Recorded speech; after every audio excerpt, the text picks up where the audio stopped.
Becky, how important was it for you, WrestleMania 2019, to be the first female main event at that, marquee event? That meant the world to me. That was my life goal.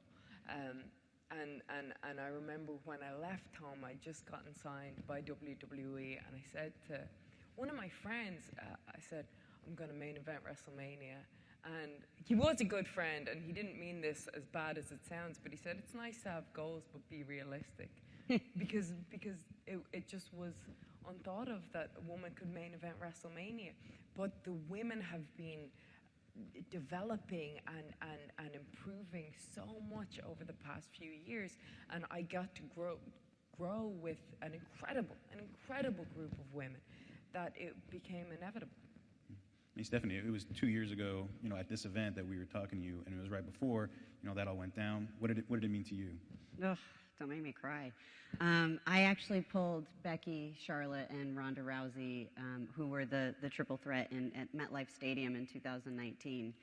And before the show, I pulled them aside, and I just thanked them, because when I was a little girl growing up, I could never have imagined seeing women such an integral part of the show and indeed the main event.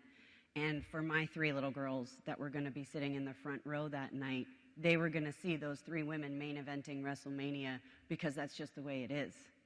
And that was a really pivotal moment. And then this past year's WrestleMania, we had the first African-American female event with Sasha Banks and Bianca Belair. And even though at that time it was still early in the year, early in March at Raymond James Stadium, there was such the crowd gave so much support. The energy is just kinetic. You can feel it at WWE events. I encourage all of you to go if you've never been before.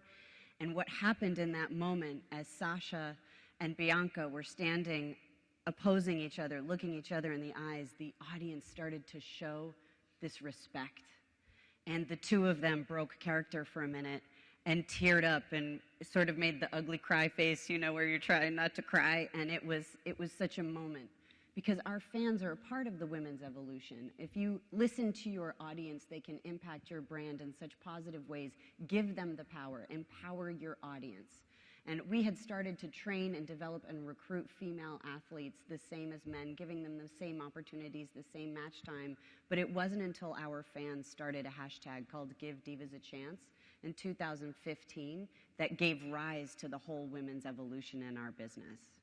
So listen to your fans and give them what they want, and it'll work.